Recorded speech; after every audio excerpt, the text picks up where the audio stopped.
Alvin and the Chipmunks, the junior novel based off the new movie.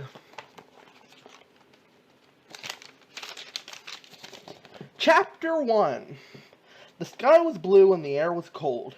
Big fir trees stretched as far as the eye could see in every direction. In the tiny knothole of a huge pine tree, 3 little chipmunks were working hard. They had to store their nuts away before the full cold blast of winter set in. The weather was already chillier. They sang and chirped and tried not to shiver. One of the chipmunks, named Alvin, suddenly stopped in mid-song and threw a worm-infested nut down to the ground. He folded his arms and looked out across the forest. "Alvin, what are you doing?" asked Simon, his brother.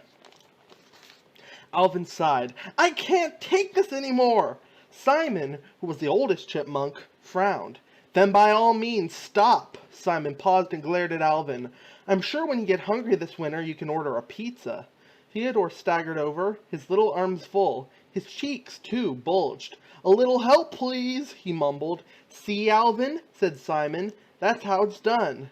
"Those are not nuts," exclaimed Alvin. "What?" mumbled Theodore with his mouth full. Alvin reached out and grabbed one from Theodore and shook his head. "These are rocks, not nuts." Alarmed, Theodore spat them out.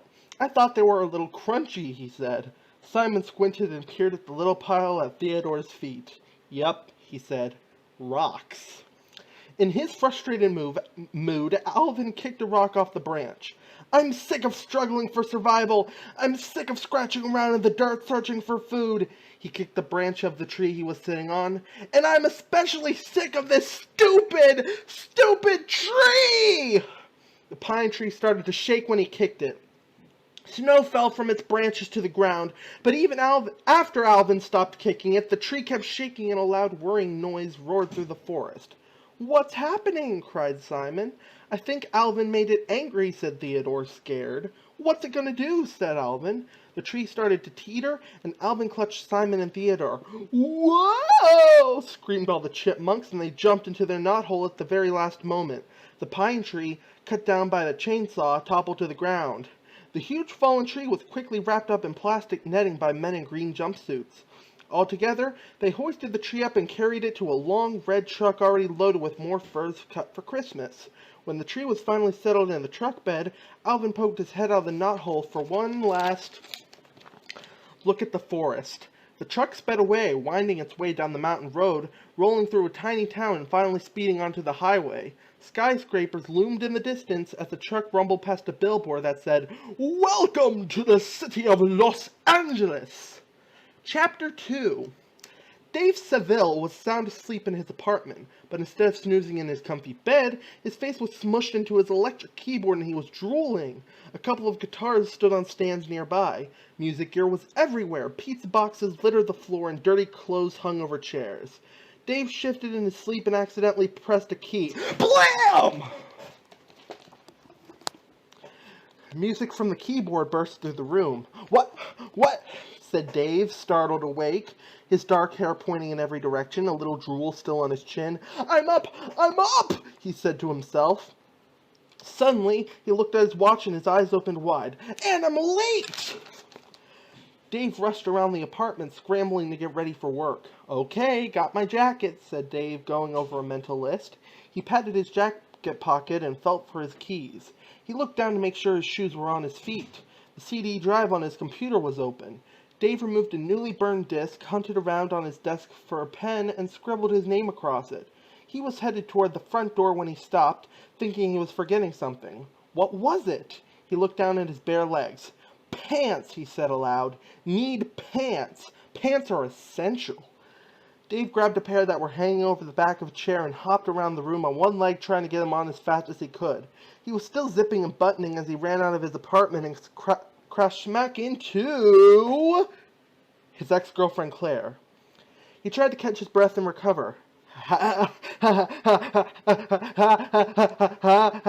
it going?" he stammered. "I haven't seen you since you said you never wanted to see me again." Claire, her photography equipment slung over her shoulder, gave him a good look. "So I guess it worked," she said. Dave tried to smooth down his hair. "I remember that. What a fun day that was," he joked. Claire couldn't help herself. She smiled. "See? You miss me, don't you?" said Dave, grinning as well. But Claire wouldn't admit it. She watched as Dave buttoned his pants. "Let me guess," she said. "You're late for something again." "You're changing the subject," teased Dave. "That means you do miss me." "Same old Dave," sighed Claire. "Not following you," said Dave, confused. "You know," explained Claire. "Dave, the guy who's always joking, who puts his pants on outside, who can't handle a serious relationship." "That Dave has changed," insisted Dave. "So what do you say we discuss my newfound maturity over dinner?" Claire looked like she was about to say no, but Dave wouldn't let her. Tomorrow night? Please don't say anything. You look good, Claire." He dashed off toward the parking lot before she could answer him. He'd never make it on time. A little girl on a bike was staring at his car, which was old and beat up. "I'm in the early stage of a 10-part restoration process," explained Dave defensively as he got inside. "It's a classic!" But the little girl didn't buy it. She shook her head and pedaled away. Dave sped out of the driveway as fast as he could. He just couldn't be late. Not again! Chapter 3. Dave rushed into the office, looking through his pockets and trying to find his tie. Gail, his boss, was standing by her desk, her arms crossed, waiting for him. She was not happy. "Did you see it?" asked Dave, shaking his head dramatically. "On the news, huge accident, total gridlock, tractor trailer full of monkeys." He paused for effect. "It was horrible." "Right," said Gail, her eyes narrowed. "Do you think I'm an idiot, Seville? You have a focus group that started 10 minutes ago." Dave tried to look completely cool and relaxed. "I totally knew that," he said. "It's the motor oil thing."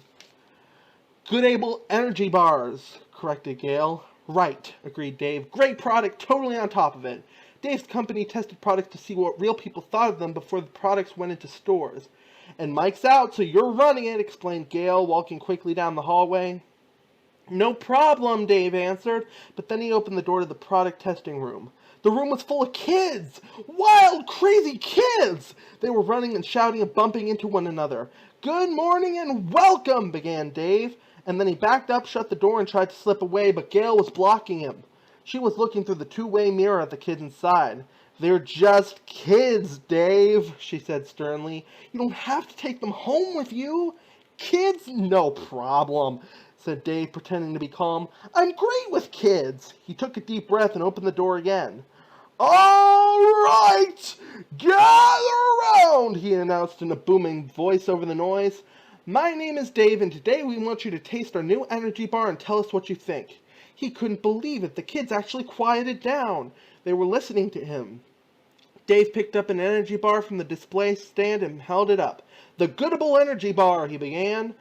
A boy grabbed the bar from Dave's hand, tore off the wrapper, and took a bite and spat it out on Dave's feet. "It tastes like poo!" shouted out the boy. All the kids reacted to what the boy had said and started going wild, laughing and talking to one another and running around the room again. Dave tried to get their attention. "No, no, no! It doesn't taste like poo!" Dave took a big bite of the bar and quickly turned his back on the kids to spit it out. The kids laughed even louder than ever. They started throwing energy bars at him. "Settle down!" yelled Dave. "I said settle down!" But they weren't listening to him. "Ah!" screamed Dave, losing it. "You little spoiled brats! Why can't you act more like grown-ups?" All the kids froze. The room was completely silent. Then one kid started to sniffle. A tear rolled down another little girl's face. Dave knew what was coming next.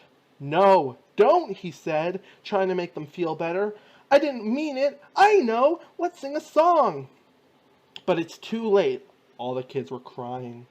Outside in the hallway, Gail, who had been watching through the two-way mirror, dropped her head and let it bang against the mirror with a big thud. Later that day in Gail's office, Dave tried to defend himself. "Well, I tasted it, and I gotta tell you, the kid wasn't exactly off target." Gail frowned at Dave. She didn't have a very good sense of humor. She began lecturing him about the company and about how to get ahead. "There's the power track," she explained, "for the real go-getters, and there's the clock puncher track for the drones who only do the minimum and are here only to pick up a paycheck. And then there's the track we don't have a polite name for. He got big, thick files on them, and we're just waiting for the happy day when a suitable replacement becomes available. Gail seemed pretty clear about what kind of worker she thought Dave was. Still, she asked him, "Exactly what track do you see yourself on, Dave?" Hesitated Dave. "Power track?" "Really?" said Gail, surprised. "I would have lost that bet. Tell me, do you think our clients got their money's worth today?" "No," said Dave simply. What else could he say? Kids were still crying out in the hallway. He checked his watch. Already he was late for his next appointment. "I think we should try again tomorrow." "Tomorrow?" "Yeah," said Dave. "In fact, I'm going home right now to work on my presentation." "I'm psyched, Gail. I'm totally psyched." "You're going to another music meeting, aren't you?" Gail was disgusting with him. "No, no, no," Dave lied. Gail shook her head. "You know, Dave, I had a dream once. Figure skater. Pretty darn good one, too. But as I got older, I realized I wasn't good enough." Dave looked at his watch again. He had to leave now if he was going to make it on time. "Thankfully, I gave up on that dream, and now I run a small company," said Gail, ignoring him. "I am very happy." Dave stood up and began edging toward the door. "Thanks, Gail, I got a lot out of this." His hand was on the doorknob. "See you bright and early tomorrow." He dashed out of the room and left the building. "Your presentation tomorrow better be stellar, pal!" Gail called after him. She sighed and walked over to her desk. She pulled open a drawer and took out an old worn photo. It is a picture of her as a little girl, dressed in a sparkling figure skater costume. Chapter 4! Dave drove up to the Jet Records building. As he was listening to the CD he'd made of his own music, bopping in his head and singing along. Boy, it sounded good. They'd have to buy his songs this time. As he headed into the building to check in at the security desk, he passed an enormous Christmas tree in the lobby. Workers on ladders were stringing up lights and hanging ornaments. Above them, perched on a high branch, were 3 very surprised little chipmunks. "Where are we?" whispered Theodore. "Whoa!" said Alvin, looking around the lobby. "We're in the belly of an alien spacecraft. Those must be the pod people." Theodore gulped, terrified. "Give me a break," said Simon. "We're in a building, Theodore." Meanwhile, Dave was now standing in a special waiting area surrounded by security guards. A slick, well-dressed man approached him, his arms outstretched. "Dave!" he said, and he gave Dave a quick, cool guy hug. "What's up?" But before Dave could answer, he'd whisked him away toward the elevator. "You ever seen the view from the 80th floor?" he asked Dave. "No, Ian." Dave shook his head. "You've never let me get past the lobby." "Today's your lucky day. You got that song for me?" Ian led him past a gang of hopeful songwriters. As he did, a security guard stepped forward, but Ian brushed him away with a smile and a wave of his hand. "Back off, man! This is Dave Seville! He's with me!" The security guard actually nodded politely. Dave couldn't believe it. This time it was really happening. He was going to sell his songs to Jet Records at last. "You want to push the button?" asked Ian as they got on the elevator. With a big grin, Dave pressed the button for the 80th floor. He was going to the top. Dave leaned back against the elevator wall as it moved upward. He could see it now. He'd be at an awards show, and they'd be announcing his name as the winner of the best song of the year. Dave could see it all in his imagination. A big smile spread across his face as he daydreamed. Just at that moment, the elevator lurched to a halt and the elevator went ding! The door slid open on the 80th floor. Sunlight streamed through the floor-to-ceiling windows that offered a spectacular view of the entire city of Los Angeles. Attractive, smiling Wen and Mimmin bustled about the lavish office space. A beautiful young intern approached Dave. "Can I get you some water, Mr. Seville? Coffee? Espresso? Soy latte?" Stunned, Dave barely knew what to say. "Oh, I'd hate to be a bother," he stammered. "Really? It's no problem," smiled another girl, appearing at his side. "How about a muffin? Scone? Pastry?" A third girl held up a huge muffin basket. Dave's mouth began to water, but all he really wanted was to talk about his music. No, thank you," he said politely. The double doors to Ian's office automatically opened before him, and together he and Ian walked in. This was it. As soon as the doors were shut, Ian held up his hand dramatically, and Dave gave him the CD of his music. Ian slipped into a CD player and took a seat behind his desk. The music began to play. Dave looked at Ian expectantly. Dave! Ian leaned over and hit the pause button on the TV player. Let's talk about your song. Dave was so excited, he could barely stand it. The words came tumbling out. Well, as crazy as it sounds, the original inspiration came to me. The song sucks, Dave, interrupted Ian. There was a long pause. What? Asked Dave. Finally, he wasn't sure if he'd heard Ian correctly.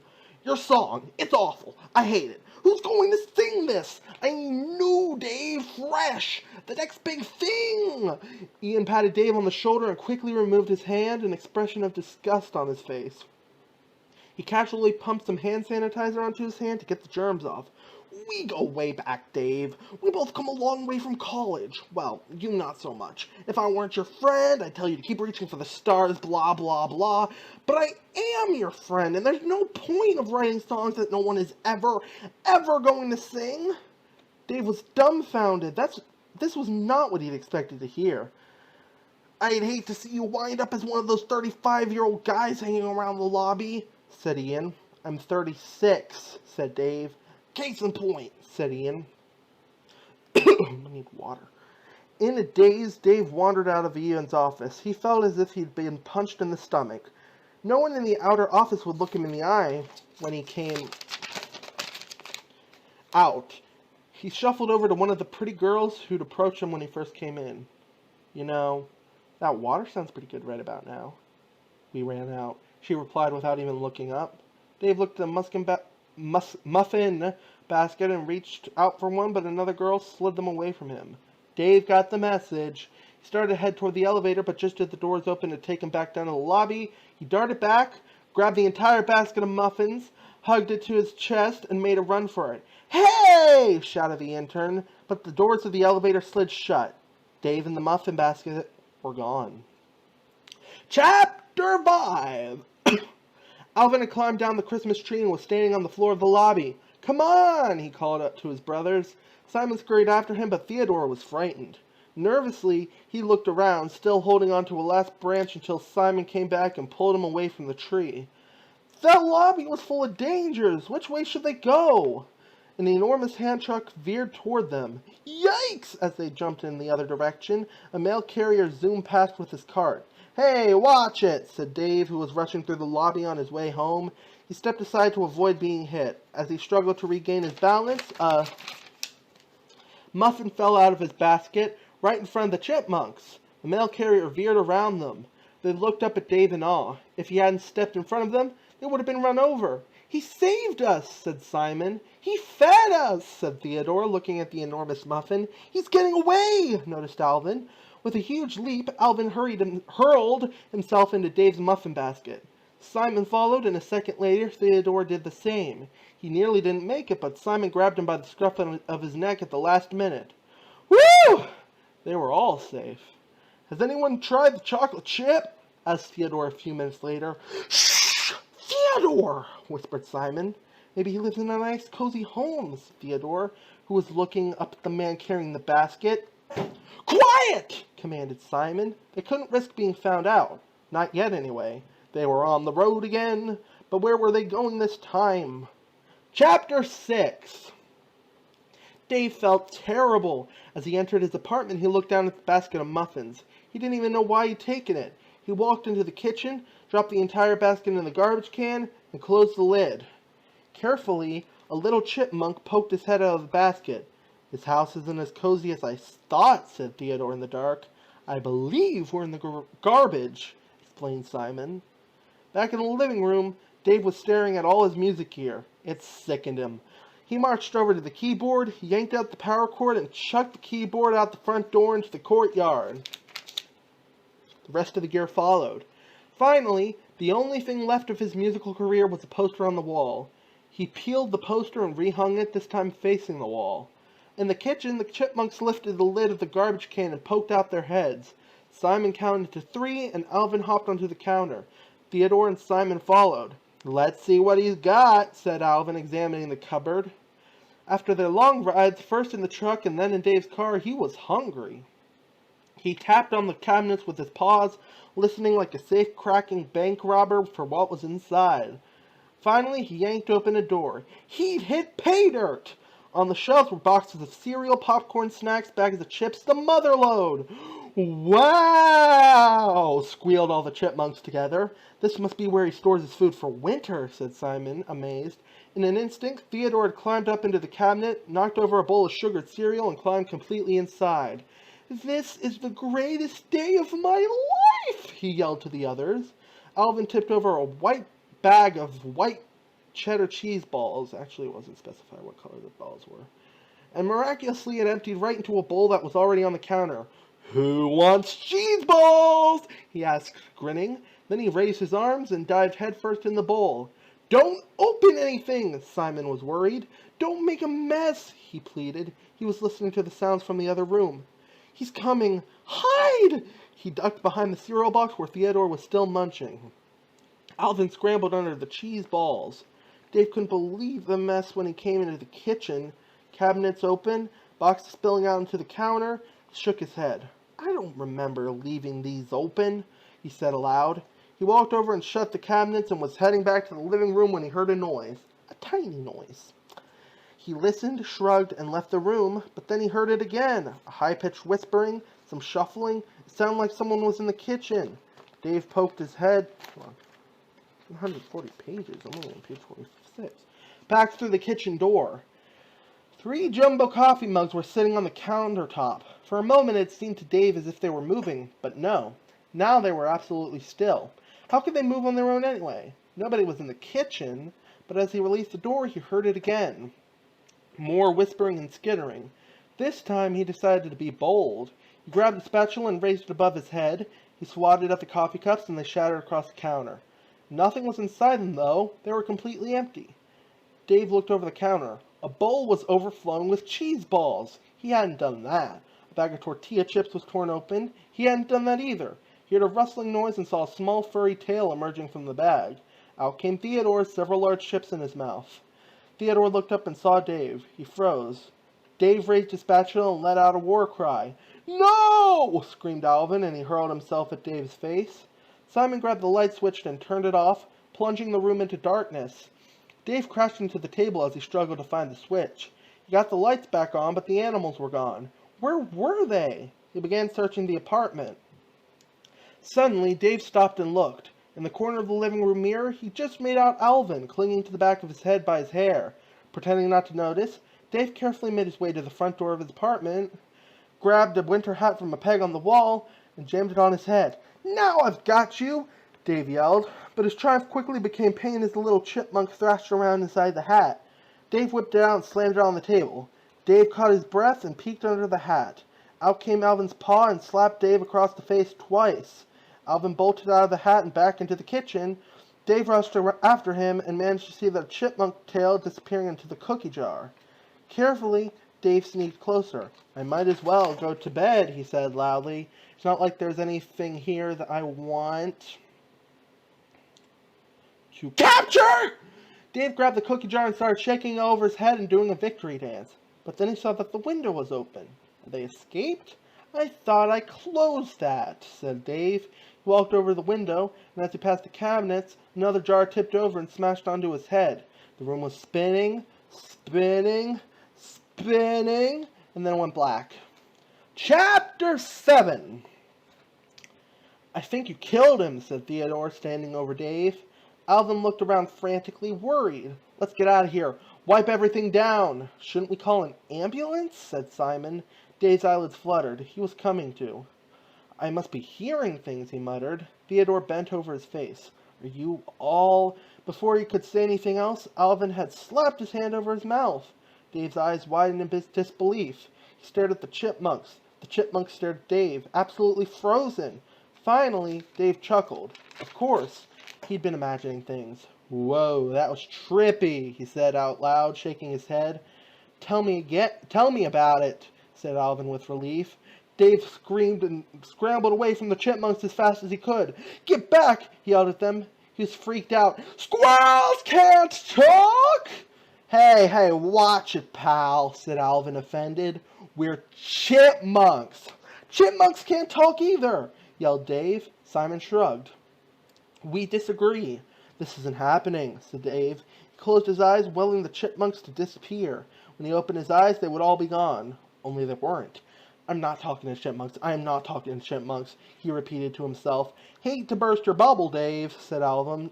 How do you know my name? Let's see. Your mail, your wallet, explained Alvin. Alvin, give him back his wallet, scolded Simon.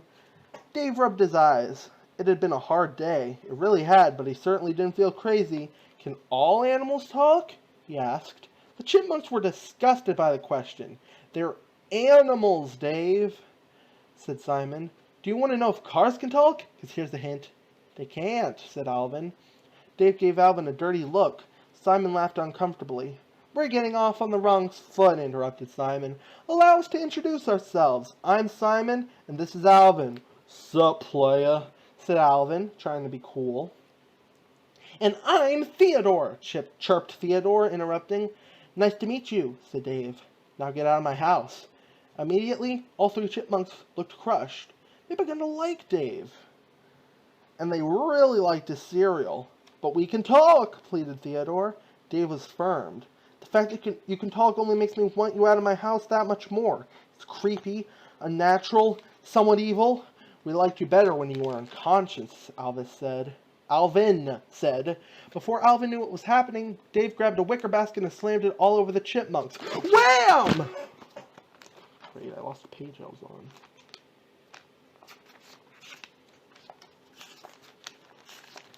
Here we go. Gotcha, said Dave. He slid a cookie sheet under the basket, trapping all three chipmunks inside. After Dave dumped them outside, the chipmunks managed to climb up the apartment building to Dave's window ledge. It wasn't any harder to climb than a pine tree, really. They peeked in through the window, heartbroken expressions on their little faces. Dave was cleaning up the mess in the kitchen. Shoo! Leave me alone! Yelled Dave when he saw them. He yanked down the shade. The chipmunks looked sad. They went back to the door of the apartment building and sat on the front steps without saying a word. Later, Dave came out, carrying the rest of his music equipment. He stacked it up by the garbage cans. The chipmunks pretended to shiver in the cool night air. Dave didn't even acknowledge them. He just stepped right over them each time. Dave went in and swept out the rest of the music room. It felt good to have all that music equipment gone. This was the beginning of the new Dave, the responsible Dave. It felt good to think about growing up at last. He could hear it beginning to rain outside. From out in the rain, he heard the saddest of songs being sung in a beautiful three-part harmony. Dave stopped his sweeping for a moment to listen. No way, he said to himself, as he threw open the window. The three chipmunks were huddled together on the ledge. They stopped their singing when they saw him. Feel bad now, Dave? Asked Alvin. This is officially blowing my mind. You can sing too? Tip of the iceberg, Dave, said Alvin. Hoping to impress Dave, the chipmunks launched into a funky and funny song with cool dance moves. It's the next big thing, thought Dave. This is amazing, he said out loud. He peered around outside to make sure that no one was watching. Everyone inside. Theodore rushed in, followed by Alvin, but Simon smacked it into the window frame. He couldn't see very well. Dave looked at him curiously and helped him to his feet. Then he closed the window. Perhaps I was a little hasty, said Dave. I think we can work something out. If you sing my songs, you get to sleep here. Does breakfast come with that? Piped up Theodore. Done. But don't tell your animal friends about this. I don't want to come home and find a bunch of rabbits and skunks on the couch. We don't have any friends, said Simon seriously. Except you, chirped Theodore. Let's not get ahead of ourselves, said Dave. I'm not your friend. I'm your songwriter. Alvin was surprised. You're going to write songs for us? Yes, said Dave. He walked over to his keyboard, except it wasn't there. Oh, man! He ran out into the rain to rescue his equipment from the garbage. It was time to be a songwriter again! Dave was sitting at his keyboard, ready for a night of music. So all we've got to do, he explained to the chipmunks, is find the right song, rehearse it, but the chipmunks weren't paying any attention to him. They were much more interested in exploring his apartment. Simon had found a piece of paper and made a paper airplane. He tossed it into the air, and it soared across the room, making little loops as it flew. Simon, said Dave, coming into the room, you're going to break something with that. He reached out his hand to grab the plane and saw Alvin twirling a ring around his waist. Alvin, that's not a hula hoop, it's a napkin ring. Are you guys always like this? Dave asked. We're kids, Dave, explained Simon. Then where's your parents? Asked Dave. When you're a chipmunk, your parents take care of you for a week, and then they take off, answered Simon. Ours left early, added Alvin. Just at that moment, Dave noticed Theodore on a nearby shelf. He was being chased by an old-fashioned wind-up Santa Claus toy. Theodore, be careful, cried Dave, exasperated. Theodore slipped and fell. Dave lunged, but managed to catch only the Santa Claus. Theodore hit the couch and bounced toward the ceiling. Sorry, he squeaked. Carefully, Dave put the toy back on the shelf. That's a collectible, he scolded Theodore. I got it for Christmas last year. All the chipmunks stopped and stared at Dave. Christmas! They yelled together. We love Christmas, said Alvin. Recovering from his excitement, Simon explained, even though we've never actually celebrated it. But we want to, squealed Theodore. Can't go wrong with Christmas, agreed Dave. Maybe we can celebrate it with you, said Theodore shyly. Yeah, maybe, said Dave uncomfortably. Look, guys, I've had a long and weird day, so off to bed. We start work tomorrow. I want you bright-eyed and bushy-tailed by 8. My tail isn't bushy until 9, said Alvin. Not my problem, said Dave. Now off to bed. Dave switched off the living room light. He paused at his bedroom door, listening to the chipmunks chatter. Even their speaking voices were musical. I hope Christmas comes fast, said Alvin. Me too, said Theodore. The chipmunks snuggled up together and were soon fast asleep. Alvin started snoring, then Theodore, and finally Simon. Their snores made a little melody. It was a kind of catchy tune, really, and as he laid in bed, Dave found himself humming it. He couldn't get it out of his head. He mumbled some words, and they fit.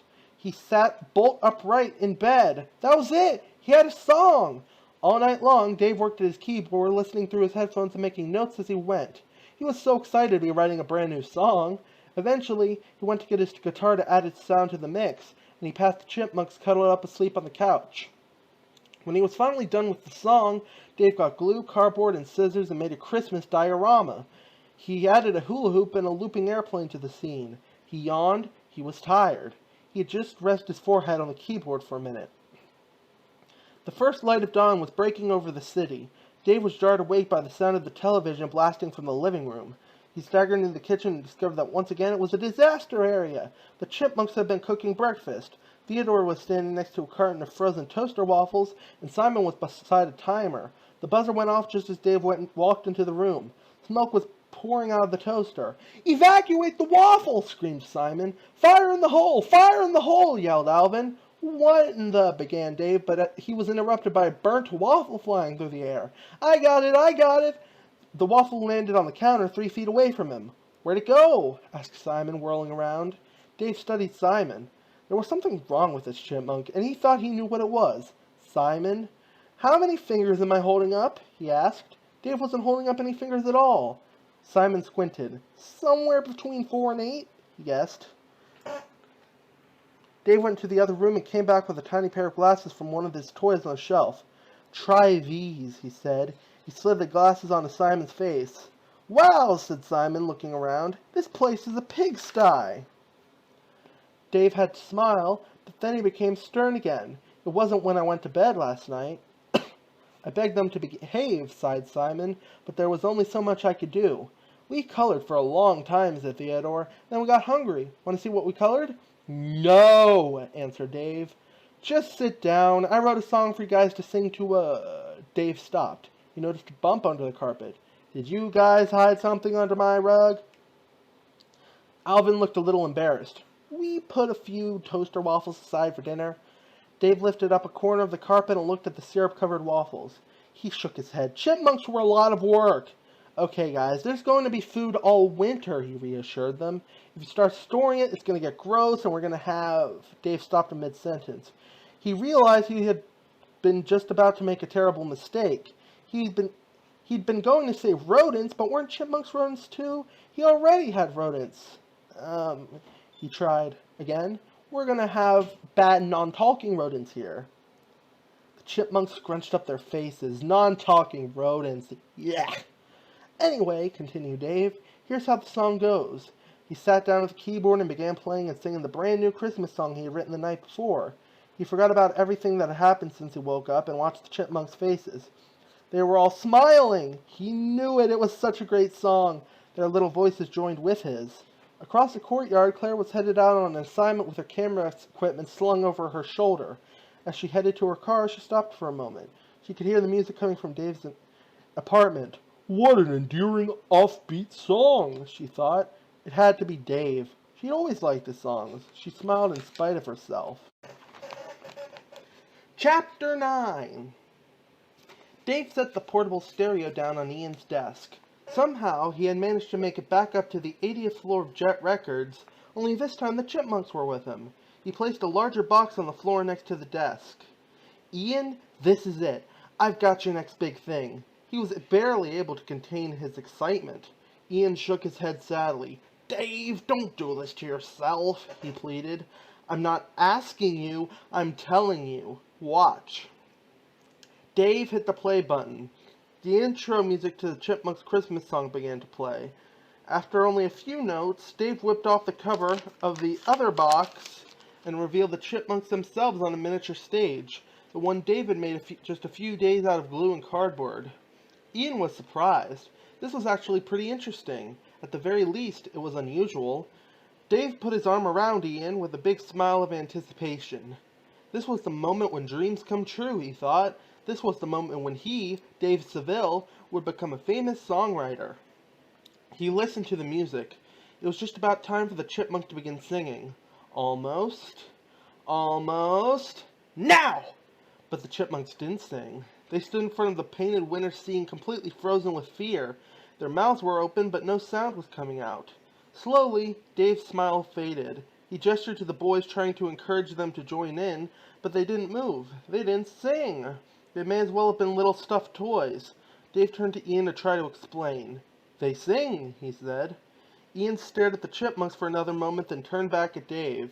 No, he said. They don't. Dave tried to prompt them. Come on, he urged. He hummed a little. He sang a few bars of the song himself. Me, I want a hula hoop.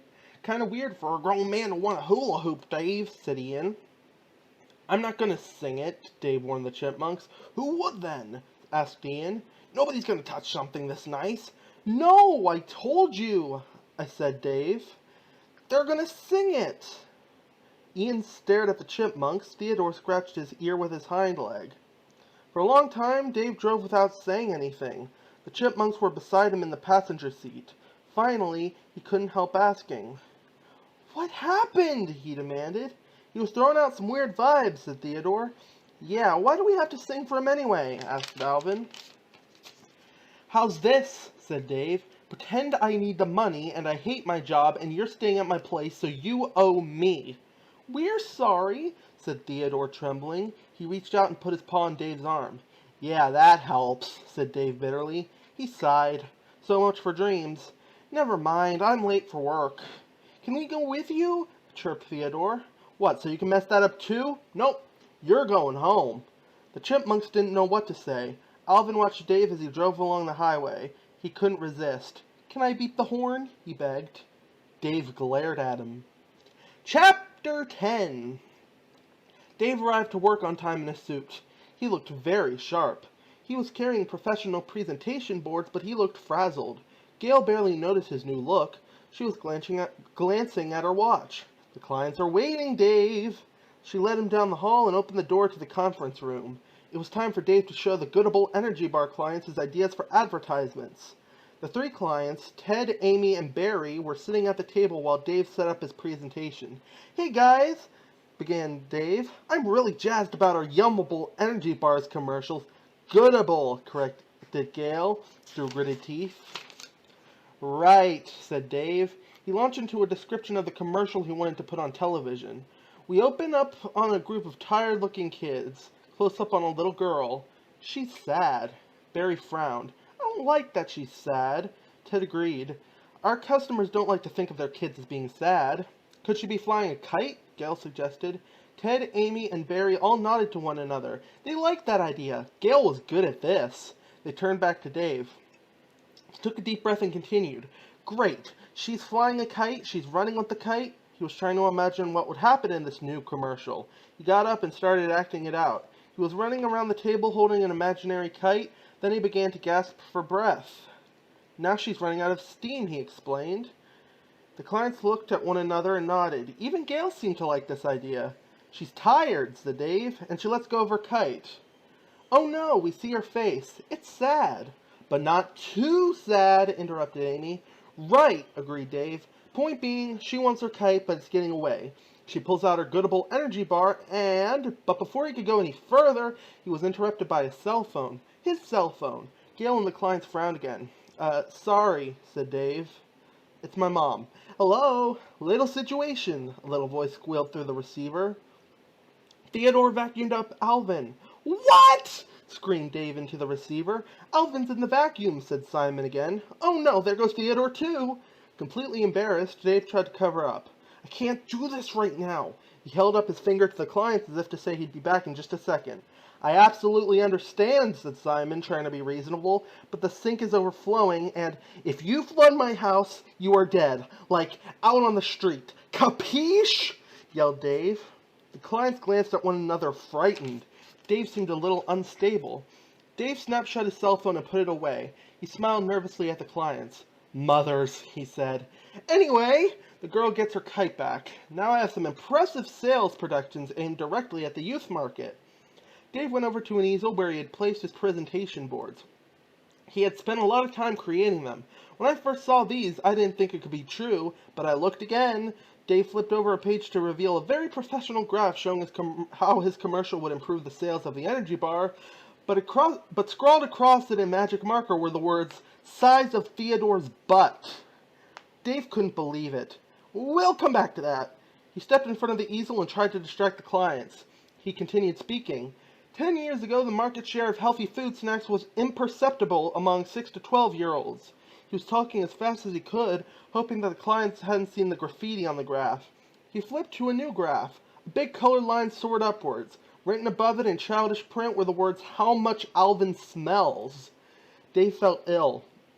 He quickly flipped to the next page, which showed a pair of bar graphs, only the original words had been crossed out and replaced. Under the first one were the words, how smart Simon thinks he is, and under the other, how smart he actually is. Dave peeked at the next card and groaned.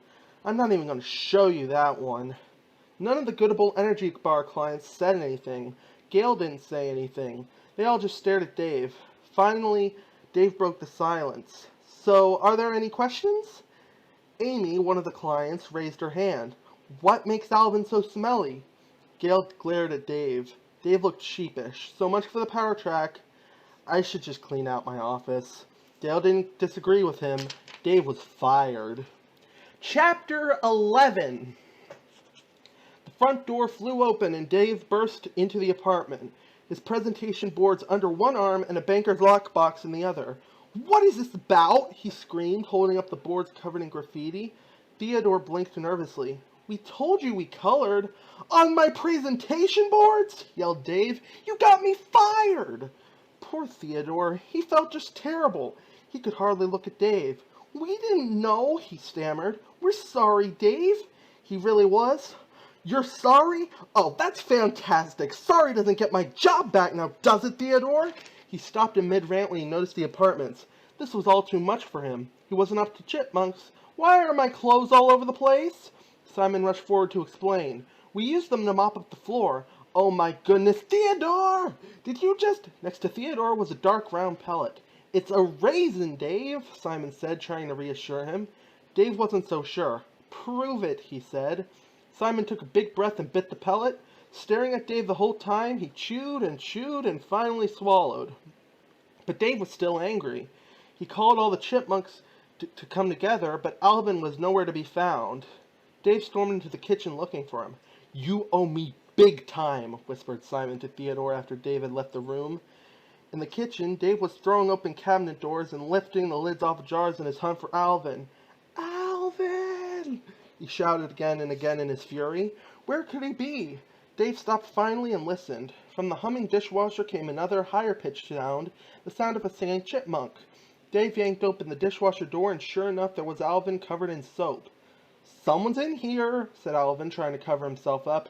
Get out, demanded Dave. I'm waiting for the rinse cycle, pleaded Alvin. Out! Dave was ranting. If I made a list of my worst days ever, guess what? Today would be at the top of the list. Day is still young, said Alvin. You can turn it around. Clam it, Sudsy, shouted Dave. As Alvin exited the dishwasher, an embarrassed Theodore and Simon slunk across the kitchen counter. Accidentally, Theodore stepped on the answering machine. Dave was still raging when the machine beeped. Hi, Dave, played the message. It's Claire Wilson calling. Why did I just say my last name? That was weird. I guess I'm just a little nervous about coming over for dinner. Dinner! Shrieked Dave. In all the chaos, he'd forgotten about it.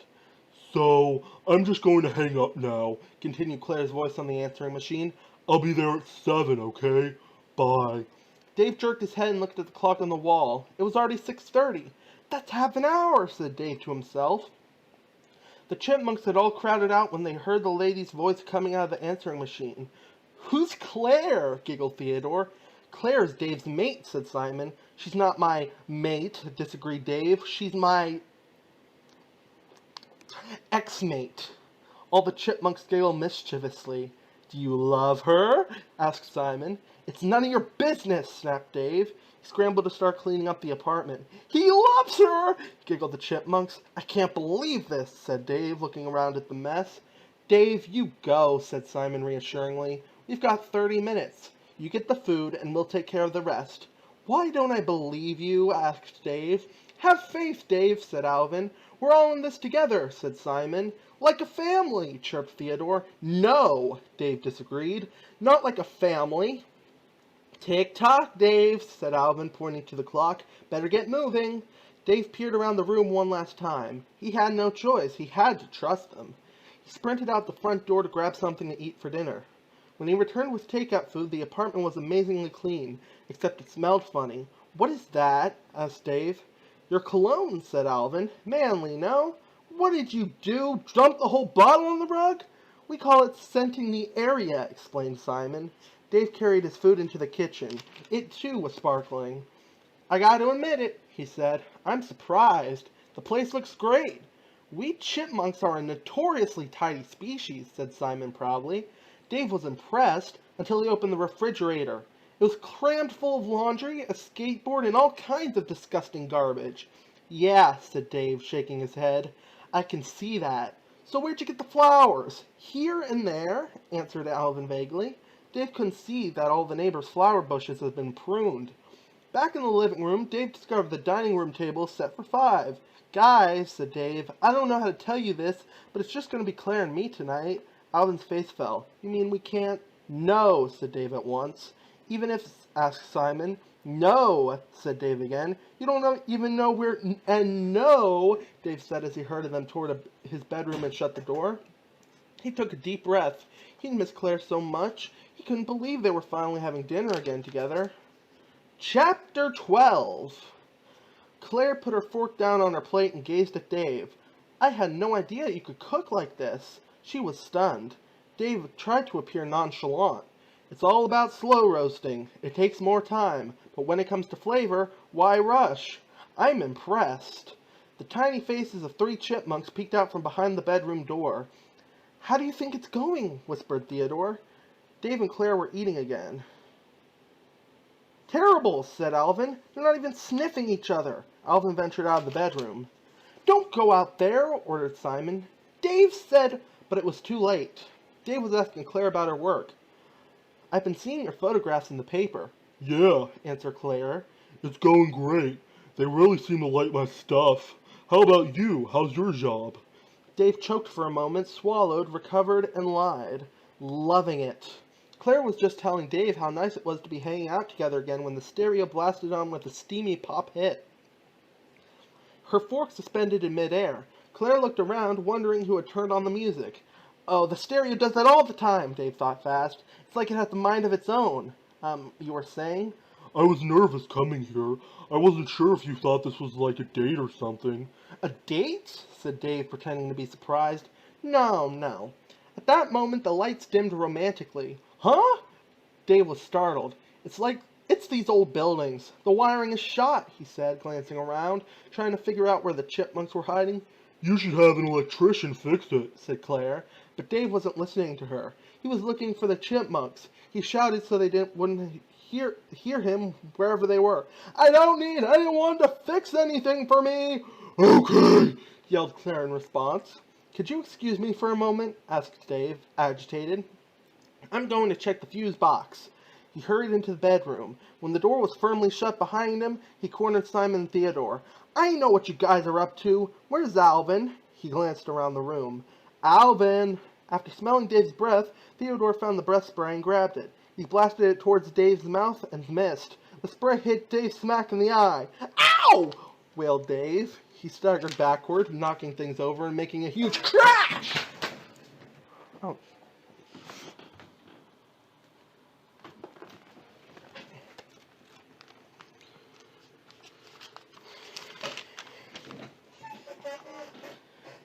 Dave, are you okay? shouted Claire from the next room.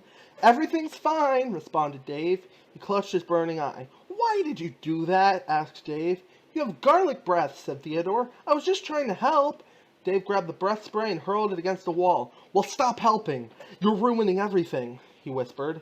He stormed out of the bedroom and tried to compose himself. His eye still hurt and he rubbed it. "Sorry," he said to Claire. "I guess I got something in my eye." Let me see, said Claire, getting up. She peered into Dave's blurry eye. Behind her, Dave saw Alvin behind the couch. No, not behind, by the couch. Dave reached toward the table, grabbed a roll, and whipped it at Alvin. It crashed. He'd missed. Claire spun around at the sudden noise. What was that? "I have rats," said Dave.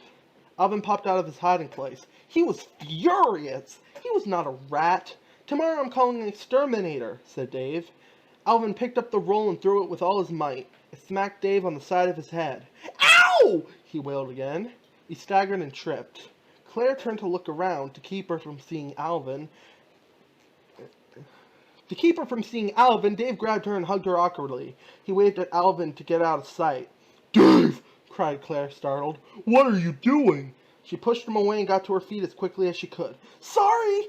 Dave was so embarrassed. What a day it had been, and things just kept getting worse and worse. He had to tell Claire. "I lost my job today," he admitted, "and I guess what I really needed was a hug." That was a weird hug, said Claire. "Sorry. Maybe what I really need is someone to talk to." Claire's face softened. Why didn't you just say so? Tell me what happened, Dave. Dave hesitated. Should he tell her the whole story? The evening had been going so well, and he missed Claire. He needed her, especially now. "This is going to sound a little strange," he began. No jokes, said Claire. No fooling around. Dave took a deep breath. "The truth?" Please, Dave, insisted Claire. I'm begging you. Dave waited for a moment, trying to think of some way to explain everything in a way that didn't make him sound crazy, but he couldn't. He just had to tell her. "My life is being sabotaged by talking chipmunks."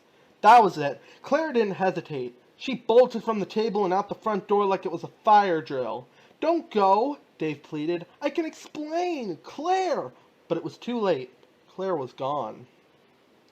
Chapter 13. Dave collapsed on his bed and covered his eyes with his arms. It had all been too horrible. He told Claire he lost his job. He told her about the chipmunks. Now she not only thought he was a loser, but she thought he was crazy too.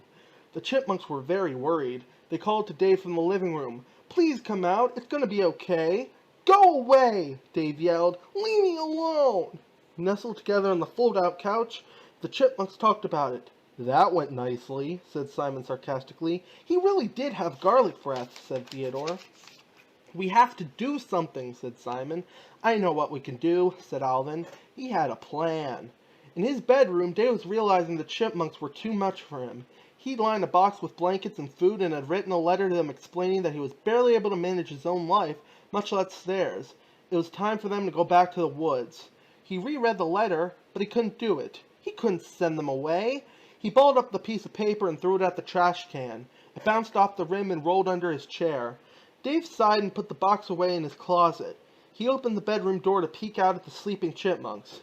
They were adorable when they slept, but they weren't there, or at least he couldn't see them on the fold-out couch. Dave checked under the couch. He called for them out the front door. He looked out the window, but the chipmunks didn't answer. They were gone! The moonlight glowed through the windows of the California mansion. A sleepy man wearing a kimono was headed to bed. It was Ian. the music executive who had rejected Dave's songs. The doorbell rang. He paused on the winding staircase. Who could it be at this time of night? Ian opened the door, but no one was there. When he went back inside, he heard singing. Chipmunks singing.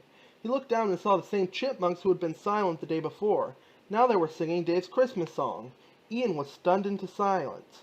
"Looks like Christmas came early for you," chirped Alvin. "Unless you'd like us to sing for a rival record company," added Simon. Ian most definitely didn't want that. It was a great holiday song, an unforgettable holiday song, and the Chipmunks were unbelievable singers. Ian smiled. This really was something new. Chapter 14. After searching most of the night for the Chipmunks, Dave had finally fallen asleep on top of his bed, fully dressed. It was the noise from a morning cartoon that woke him up. The television was on. Dave smiled happy. The Chipmunks were back. He took them to a supermarket and gave them a lecture as they walked up and down the aisles. "New rules," said Dave sternly. "No going out after 9, and not at all unless you tell me where you're going." The Chipmunks were all sitting in a child carrier strapped into Dave's shopping cart. "You were worried about us, weren't you, Dave?" "No," said Dave, looking away at the food on the shelves. "I need to know, that's all." He reached for an item and put it in the shopping cart. Other shoppers in the grocery store stared at Dave and quickly moved away. He looked like some crazy person talking to himself. "If you're not worried, then why?" asked Alvin. "I need to know, okay?" interrupted Dave. It was hard for them to get to listen sometimes. Another shopper moved away as fast as she could. Dave grabbed some toaster waffles. Bonk! A tuna can bounced off his head. "Ow!" screamed Dave. He turned on the Chipmunks. "You little..." And then he stopped. A little girl was sitting in a different shopping cart. Her mother, looking apologetic, was holding some cans. Dave handed her back the tuna. "Kids, huh?" he smiled. "They keep you on your toes," the mother sighed. "You have any?" "3 boys," said Dave without a pause. "Some days are better than others," the mother commented. She and Dave shared a little laugh. "Yeah, and then some days you just want to close them in a box and leave the box in a park and run away, you know?" Dave chuckled, remembering last night, but the mother's smile had faded away. She wheeled her daughter out of the aisle as fast as she could. Dave returned to his shopping cart and saw the Chipmunks had filled it with toaster waffles. Dave sighed and started putting toaster waffles back on the shelf. "We can't afford all of these," he said. "In case you haven't noticed, I'm out of a job." "Not our toaster waffles!" cried the Chipmunks. "Shh!" whispered Dave. "Quiet down!" Those Chipmunks really needed to learn how to behave. Just at that moment, a new song began to play over the grocery store loudspeakers. It was a familiar song. It was the Chipmunks singing over the loudspeaker, and it was Dave's song. The Chipmunks were singing his holiday song. Dave couldn't believe it. His jaw dropped open. The Chipmunks were smiling up at him. Dave's cell phone started ringing. He fumbled in his pocket, flipped it open, and heard Ian's voice. "Dave, my favorite songwriter!" Mumbled Dave, flabbergasted. "Ian? Tell me you heard the song. I'm listening to it right now, but when did..." He couldn't figure out what was going on. "How did all this happen?"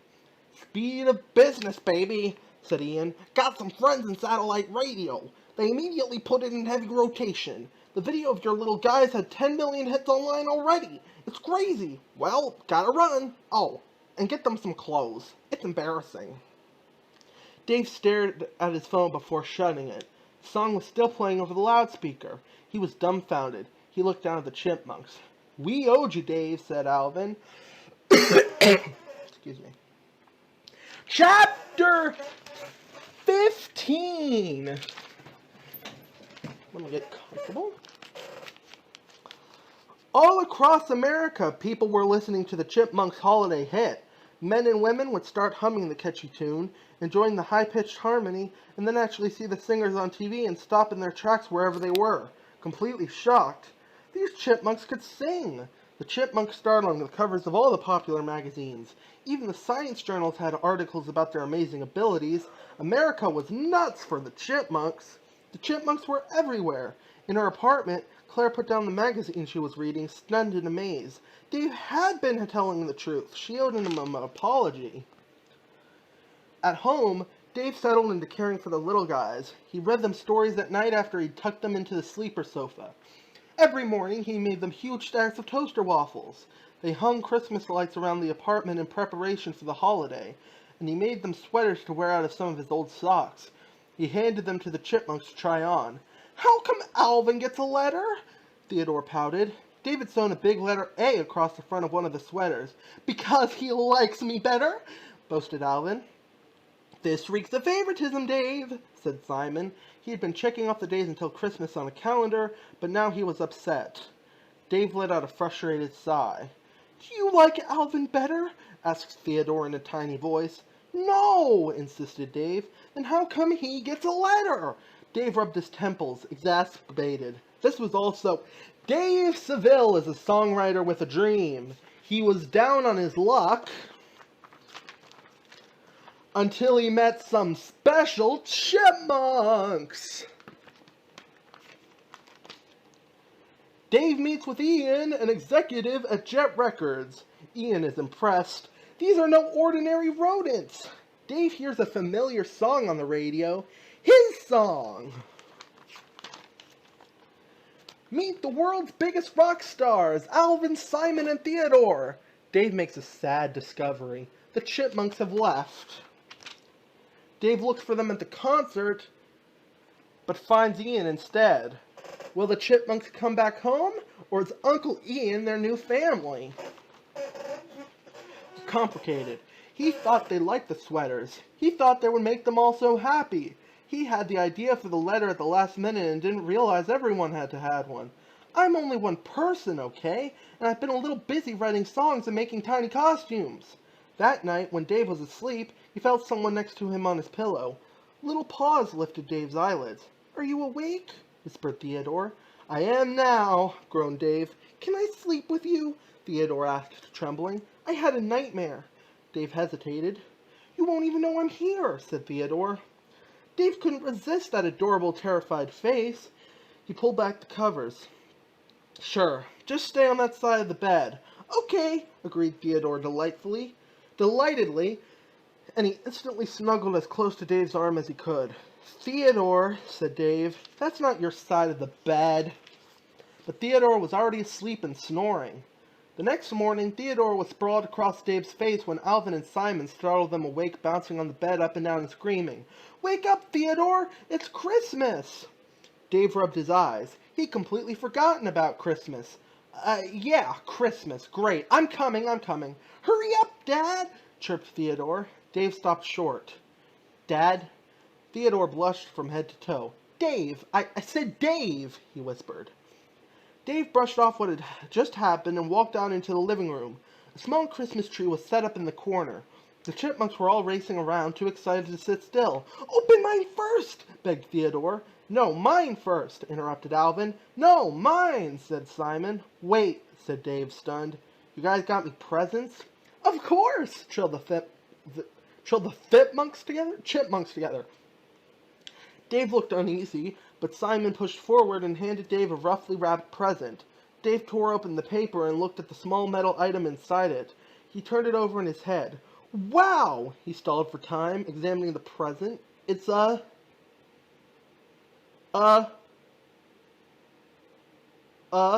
paperclip compass!" squealed Simon. "A paperclip compass!" repeated Dave, turning it over in his hand.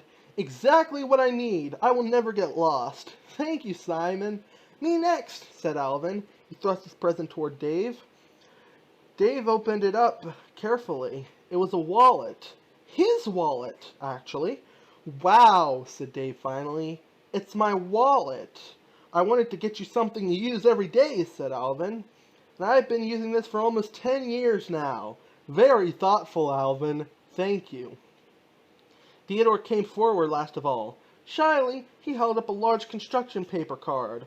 On it was a magic marker drawing he had clearly done himself. "Very nicely done," commented Dave. He opened the card. Inside it were some writing and 4 balloon-like drawings. Let me see. It says Merry Christmas, and it's got a picture of...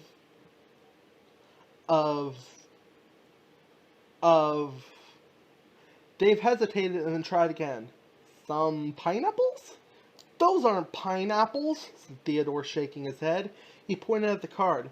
"That's us! That's our family!" He gave Dave a big, eager smile. Dave patted Theodore stiffly on the head. He was embarrassed. It wasn't like he was their father or anything. After all, he wasn't even a chipmunk. He busied himself folding up their pajamas and putting away their pillows. Look, fellas, let's make sure we understand one another. I'm not your dad or anything, right? But you're like a dad, chirped Theodore hopefully. No, not really, said Dave, looking away. I mean, we're pals, for sure, and I write your music and, manage your career. Make us sweaters, added Simon.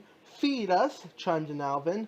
Let us sleep in your bed when we have nightmares, said Theodore. All three chipmunks looked up at Dave with their round, brown eyes. That's what friends do, okay? Okay, said the chipmunks together, but they didn't look very happy.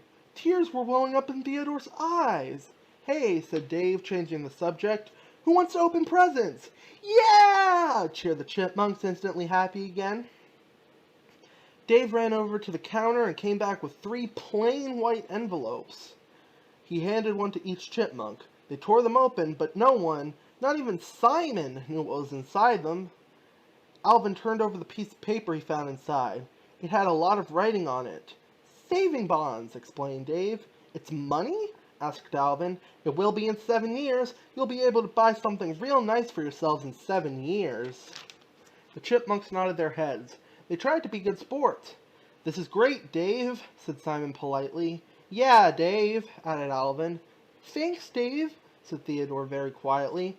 So what else did you get us? Asked Alvin bravely. Dave laughed nervously. You'll see, he said. Just wait here while your old pal Dave goes and gets them.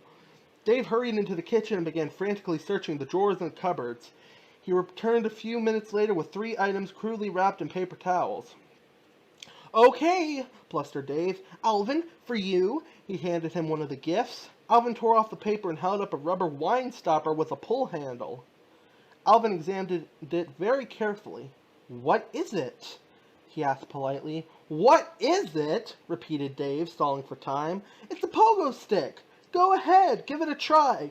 Maybe later, Alvin coughed. Wanted a guitar. Simon opened his and found a keychain ring with an attached screwdriver nub.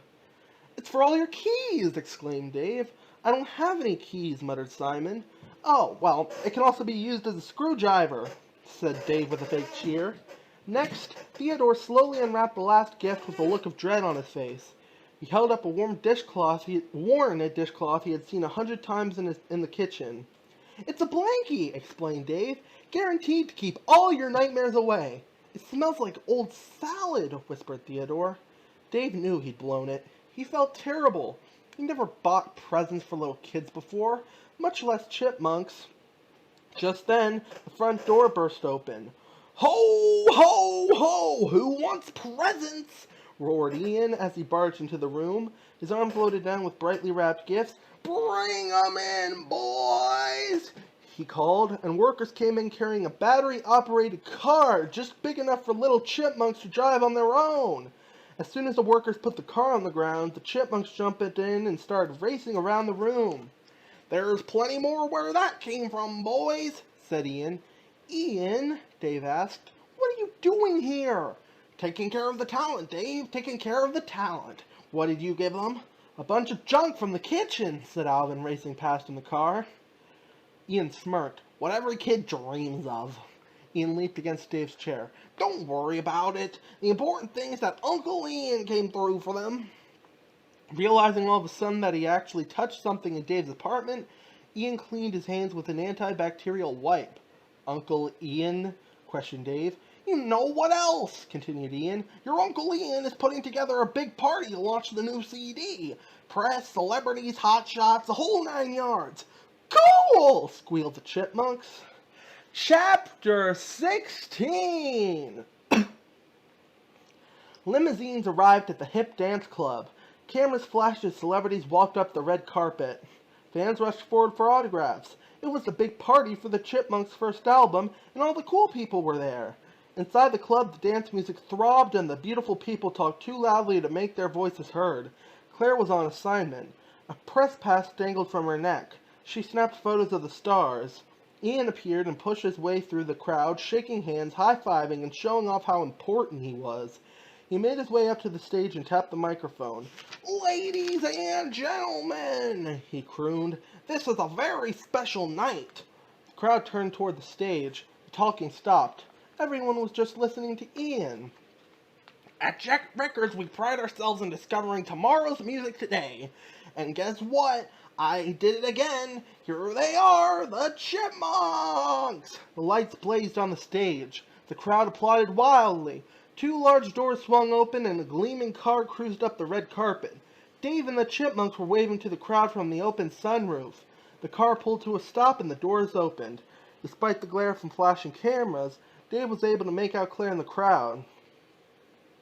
He struck a rock star pose and made her laugh. "Give it up!" His voice is so hard to do. "Give it up, everyone, for the Chipmunks playing their new hit single, Witch Doctor!" bellowed Ian. The crowd roared with applause as the Chipmunks appeared on top of a cauldron on the stage and burst into song.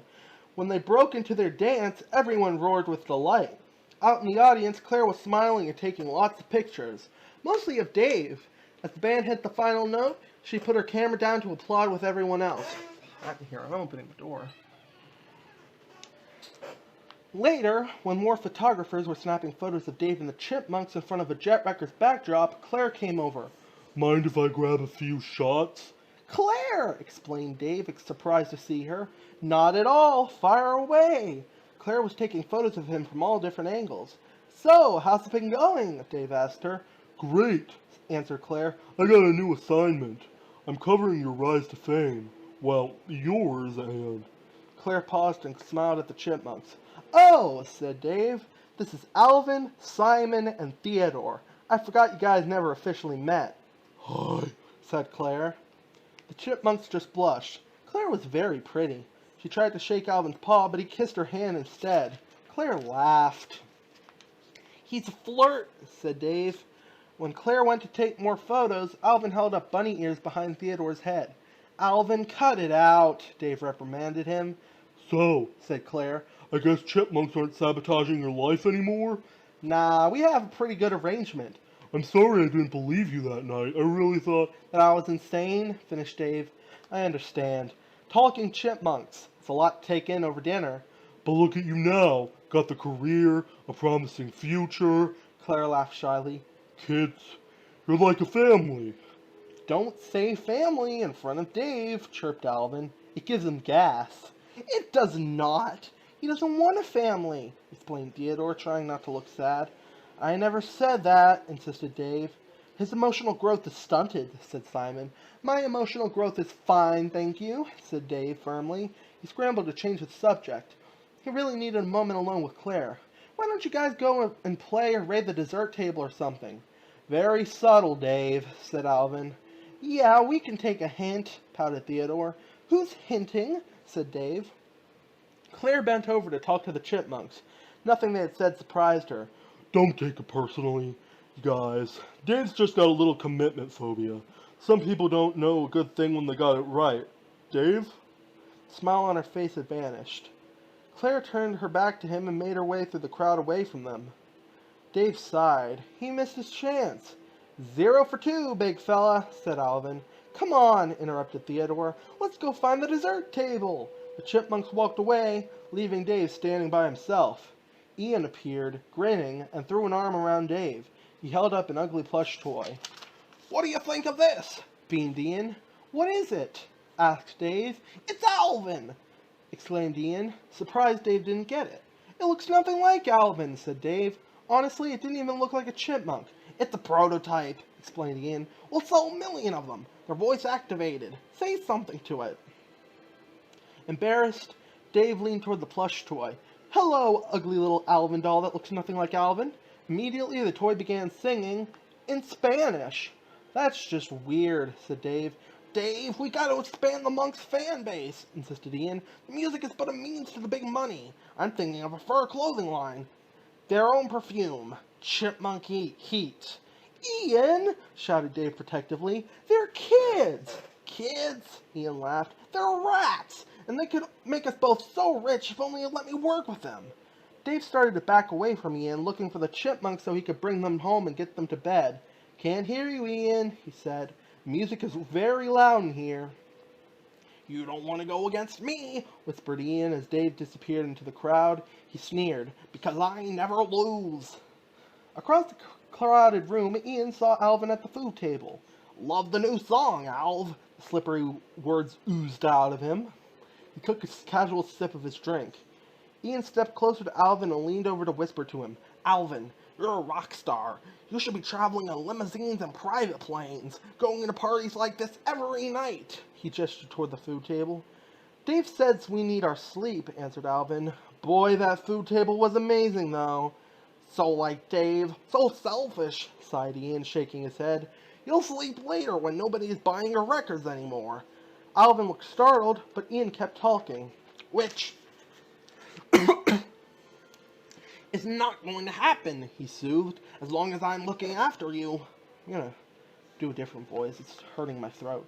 Oh, Alvin, it hurts me to say this, but Dave's holding you back. I could be making you 20 large a day. Alvin's mouth dropped open. He was outraged, and then confused. Is that a lot? He asked Ian. Yes, hissed Ian. And I didn't want to say this, but behind your back, Dave calls you the Rats. Now Alvin was devastated. How could Dave say such a thing? He made them breakfast, read them stories, tucked them in at night. Had it all been a game so he couldn't make money off of them? It was true that he hadn't gotten them Christmas presents like Ian. Alvin felt like he'd been punched in the stomach. He didn't know what to say, but he didn't have to say anything. Ian was already talking again. Now me? Ian was saying. I consider you boys my family. You need anything? Your Uncle Ian is there for you. He slipped a business card into Alvin's paw, gave him a wink, and slipped away into the crowd. Chapter 17. Simon was floating across the living room of the apartment. He turned a fan on, tied himself to a giant mylar balloon, and up, and away he'd gone. He whooped and hollered as he soared through the air, until he saw that he was headed toward the sharp blades of the ceiling fan. Yikes! But he got caught in a new draft from that fan and drifted away, right to the open window. Alvin! He yelled at the top of his lungs. But Alvin wasn't paying attention. He was parked in front of a video game system, pressing buttons furiously to shoot attackers. He was mesmerized. Not now, Simon, he said without looking away. I'm about to hit a triple body count. Help! Screamed Simon. The open window loomed closer. Simon kicked his legs as hard as he could, trying to swim backwards through the air, but it didn't do any good. He tried to grab onto the window frame, but his arms were too short. He was headed out into the sky above Los Angeles. Hey guys, I've got a new song for you, Dave said as he came into the room. He stopped when he saw Simon, rushed over and grabbed him at the very last moment. He slammed the window shut and left Simon floating in midair so he could look right into his eyes. Hey Dave, said Simon. What's going on in here? Demanded Dave. He looked around at the mess and shook his head. I thought I told you guys to clean up around here. We are, said Alvin. A very pretty cleaning woman walked out of the bathroom, a bucket in her hand. Who's that? Asked Dave, startled. Uncle Ian hired us a housekeeper, said Alvin. She's also a supermodel. He went back to banging out the controller of his video game. I have 4 extra grenades, he yelled at it. Now Dave noticed the screen. Something was exploding. Where did you get that game? He demanded Dave, horrified at how violent it was. Uncle Ian, said Alvin without looking up. He started screaming at the screen. How am I supposed to kill the trolls without a grenade? That's enough, said Dave sternly. He clicked off the television. Hey, I was on the final alien planet, exclaimed Alvin. Where's Theodore? Asked Dave. He heard some noises from the kitchen. He ran in and discovered Theodore on the counter beside an enormous gift basket sent by Ian, stuffing an entire box of candy into his mouth. His cheeks were all puffed out with what looked like little basketballs. Spit it out, Dave ordered. Theodore shook his head and then swallowed hard. All right, that's it, yelled Dave. In the living room, everybody, now! Dave asked the housekeeper to leave them alone and assembled the chipmunks on the couch. It was time for a family meeting. It's hard. I know it's hard, began Dave. A few months ago you were, hanging out in a tree somewhere, and now you're major rock stars, interrupted Alvin. Whatever, said Dave. The point is, just because you're major rock stars interrupted Alvin again. Okay, but that doesn't mean you can do whatever you want. Uncle Ian says we should always be happy, said Simon. How would he explain this to him? Dave took a breath. First of all, he's not your uncle. He also says that we should be making almost $20 a day, said Alvin, remembering his conversation with Ian the other night. He wanted to get back to his video game. He was sure he could blast away that troll that time. You're making way more than that, said Dave, but I'm putting it away for you. You know, like storing nuts for the winter. Winners for losers, said Alvin. And shouldn't we have a say about building a proper investment portfolio? Questioned Simon. He adjusted his glasses. Dave stared at the little chipmunks lined up on the couch. What had happened to them? They used to be so innocent, so sweet. Where is all this coming from? He demanded. You're just kids. Kids, Dave? Asked Alvin pointedly. Or rats? What? Theodore chimed in. Uncle Ian says we're like his family. After all he'd done for them, Dave couldn't believe this. Okay, he'd messed up Christmas, but what about the meals he cooked, the messes he'd clean up? Oh yeah, he said, losing his temper. You love Uncle Ian so much. You think I'm not watching out for you guys. Fine. Why don't you live with him? But those weren't the words that Theodore wanted to hear. Not at all. He was stunned into silence, and so were Simon and Alvin. It was true what Ian had said. Dave didn't really love them. Chapter 18. The Chipmunks huddled together in a dark corner of the closet with a flashlight. They were voting on what they would do next. Was it time to stop living with Dave? Alvin pulled out a scrap of paper from the hat. 1 vote, yes, he read. He pulled out another piece of paper. 2 votes, yes. Alvin went out to draw the last vote, but there wasn't one. The hat was empty. We have a problem with voter turnout, he said. Theodore, said Simon accusingly. But Theodore wasn't ready to make a decision. He wasn't ready to give up on Dave. For so long, he'd wanted Dave to be his dad, and he thought of him that way. I want to talk to Dave first, he said to his 2 brothers. Alvin and Simon were exasperated, but what could they do? They waited in the closet while Theodore went to Dave's room. The bedroom was dark, lit only by the moon. Dave was asleep. On his way across the floor, Theodore saw a crumpled up piece of paper under the chair. Theodore picked it up, smushed it, and read it by the moonlight. It was a long ago letter Dave had written the Chipmunks, telling him that he wanted them to go back to the woods. It was the letter Dave couldn't send, but Theodore didn't know that. For all he knew, Dave had written it that very night. Theodore's eyes watered as he read it, and a tear rolled down his striped cheek. He sniffled, trying not to cry. He loved Dave so much, but it was over. It was really over. Chapter 19. A big black SUV pulled up in front of Dave's apartment. The Chipmunks had already crawled inside and buckled up. Dave stood on the curb watching as the chauffeur picked up their suitcases and put them in the back. Ian rolled down the tinted window. I told you, Dave, I never lose. The limo pulled away, leaving Dave alone by the side of the road. When they got to Ian's mansion, the Chipmunks couldn't believe it. It was like an amusement park that had been created just for them. A sign that said, "Welcome home, Chipmunks," was draped across the center of the main room, and there were toys everywhere. Lots and lots of toys. Wow! Exclaimed the Chipmunks together. Theodore was awed. Can we play with all this stuff? He asked. Why not? Snickered Ian. This is your house. What are the rules? Asked Simon. I have only one rule, explained Ian slowly, saying each word carefully. There are no rules. The Chipmunks cheered. Go to bed when you want, said Ian. Wake up when you want. Eat what you want. Uncle Ian just wants you to be happy. The Chipmunks charged into the mansion and dived into the pile of toys. All day long they played and played. At one point out on the tennis court, Simon crawled into the air cannon and used it for automatically serving balls. A butler adjusted the cannon exactly the way Simon told him to, and then he... it was misspelled. And he fired it. Wham!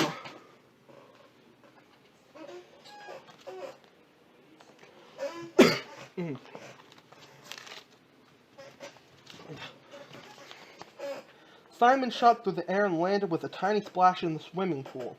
Alvin, Theodore, and Ian, all lounging in deck chairs, held up judges' cards. Later, Alvin found a trampoline and started doing flips. Playing hard? Ian asked when he walked through. Yup, said Alvin as he flew through the air. Good, continued Ian, 'cause tomorrow we start working hard. Coast to coast in 5 days. Theodore had tumbled into the room while he was talking. Dave said that touring is no life for a kid. No life for a normal kid, answered Ian, but you guys are superstars. Which reminds me, Simon, let's get rid of those lame glasses. Ian plucked Simon's glasses from his head, broke them in half, and replaced them with a super hip, super cool new pair. These would be great, protested Simon, unless I needed them to see. He walked into a wall. Your eyes will adjust, said Ian. Let's hit the road, boys. The Chipmunks were thrilled. They were going on the road just like real rock stars. Chapter 20. The Rabbit Transit Tour had begun. Every night was a new city and another concert. In Austin, the audience went wild. In New Orleans, the audience wanted an encore. In New York City, the show sold out. The Chipmunks were bigger stars than ever. Flash, flash! Cameras snapped pictures of them everywhere they went. It was exhausting. During a photo shoot for a magazine, little Theodore just couldn't stay awake. He couldn't even remember what city he was in. Every time the famous photographer went to take his pictures, his eyes would shut. Irritated, the photographer shook his head. Simon tried to prop Theodore awake. Ian brought over a plate of toaster waffles. They could have the waffles when they smiled. Later, the Chipmunks had to shoot a commercial for pet food, and they were even more tired. They sat at a kitchen table in front of bowls of kibble.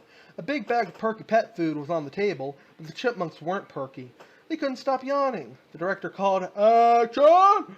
They were supposed to start eating the food, but Theodore had fallen asleep, and his head landed in his bowl with a thud. The director threw up his hands. Quite literally. This time, Ian pulled out a big horn and blasted it in Theodore's ears. That woke him up. At the recording studio, however, Theodore could hardly stand up.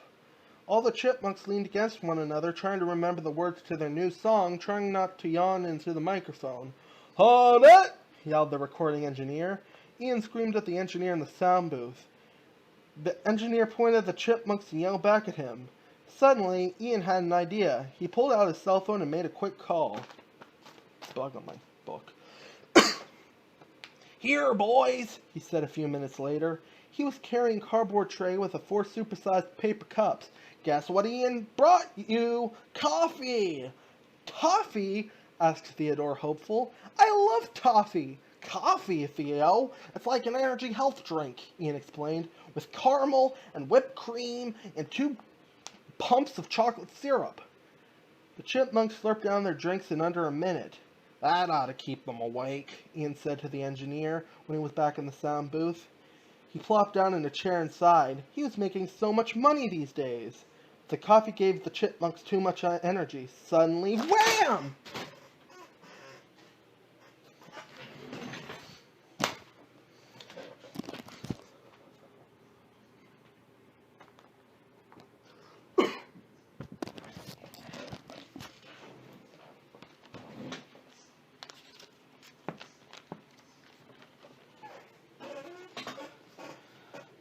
Alvin slammed against the glass wall of the sound booth. His eyes were practically popping out of his head. With a crazed look, he leaped onto the mic boom and swung it around and around. Whoosh! Simon flew by. He was running around the room as if it were a racetrack, hitting the walls as he went. Boing, boing, boing! Theodore had a pogo stick and was jumping across the studio floor. It was chaos! It was too much coffee! The Chipmunks were completely out of control. They sang 3 times faster than normal and crashed to the floor at the end of the song. Ian shook his head and covered his eyes. Back in L.A., alone in his apartment, Dave didn't know what was happening with the Chipmunks on the road. He felt lost and sad. One day, after he pulled down the sun visor in his car, 3 sticky, moldy toaster waffles slid into his lap. He missed the little guys. Sometimes, Claire saw him through his apartment window just sitting in his living room, tossing Simon's paper airplane into the air and watching it loop back and forth across the room. One night, Dave wandered into his kitchen. As he went to open the fridge, he saw Theodore's Christmas card with the stick figures of them all stuck to the door with a magnet. Dave pulled it off and opened it. He looked longingly at the Pineapple family. He missed the Chipmunks so much. Chapter 21! The Chipmunks were getting ready for a concert rehearsal. Dancers were on stage warming up. The wind machine was blowing. Dry ice was making fog rise in the air while Ian was checking out the Chipmunks' new costumes. He gave them a once-over. "I love it," he decided. "We don't," said Alvin, mad. Instead of their usual sweaters, the Chipmunks were wearing gaudy costumes made from spandex, sparkles, and leather. Their fur had been slicked back with gel. They were even wearing eyeliner. "I feel like a girl raccoon," said Alvin when he saw Ian. "And the new songs definitely don't sound like us," added Simon. "Us?" mocked Ian. "I'm us too, and I think the new direction is perfect. It's all about edge." "Dave always said it was all about the music," insisted Alvin. "Yeah," said Ian. "Well, Dave isn't here, okay? Now let's rehearse. We've got a show tomorrow. Take it 4 beats from the top. Go!" A girl dance troupe stepped out on side and posed behind the Chipmunks. The wind machine was blowing. The dancers were kicking up their legs. The color wheels were spinning. The dry ice was making fog, and the Chipmunks looked exhausted. Theodore began to cough. Ian was furious. He stopped the act. He was just demanding more dry ice when his cell phone rang. "Hello," he answered cheerily, but then his smile evaporated. It was the last person in the whole world that he wanted to talk to. It was Dave. "Dave Seville," said Ian with faint warmth. "How's my favorite songwriter?" Dave paced back and forth in his living room while he talked to Ian. He'd just been getting more and more worried about the Chipmunks. "Just let me talk to the guys," he said to Ian. "I don't think that's such a good idea," said Ian. "My boys are still stinging since you kicked them out the door." "That's not what happened," protested Dave. "Deny all," said Ian, drawing out each syllable of the word. Dave changed the subject. "So what's this I hear about a European tour? You're taking them away for 6 months? 12, corrected Ian. "If I can get to China to go chipmunk." "Look," begged Dave, "I just wanted to say hi, see how they're doing." Ian glanced at the stage where the tired chipmunks were dragging themselves through another number. "I can answer that," he said. "They're doing great. Loving life. They moved on, Dave, and they're happy. They're really, really happy now." "I'm really, really happy too," said Dave defensively. "I'm not surprised," said Ian. "See? This worked out for everyone." "Just let me talk to them," Dave pleaded. Ian stifled a yawn. "Wish I could, Dave, but we're finishing up our U.S. tour tomorrow night, and they don't need the stress. We'll send you a postcard." "Ian, I'm going to see them." "Hello? Hello?" said Ian, pretending not to hear. He clicked shut his phone. The Chipmunks were staring at him. "Was that Dave?" chirped Alvin. Yeah, said Ian. "He just called to say how great he's doing. He's really, really happy." "Is he coming to the show?" asked Simon. Ian shook his head. "I sent him tickets, but he sent them back. Sorry, guys, I guess he's got better things to do." The Chipmunks looked so disappointed. Theodore tried not to cry. "Hey, why the long furry faces?" said Ian cheerfully.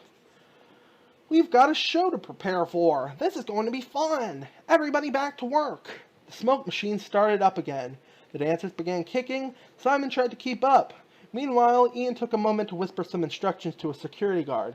"Dave Seville," he said slowly. "Learn the name, look for the face. If he shows up here tomorrow night, he gets nowhere near my chipmunks." "Got it."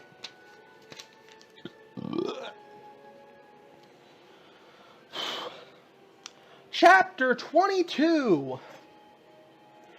And at this point forward, I'm going to stop using a voice for Ian because he really hurts my throat and I'm just going to use my regular voice. Just a point of notice.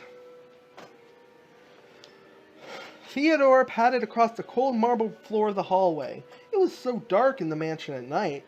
He scurried into Ian's bedroom and climbed up onto the bed where Ian was fast asleep. "Ah!" shouted Ian, rolling over and finding himself to face with the chipmunk. "What are you doing here?"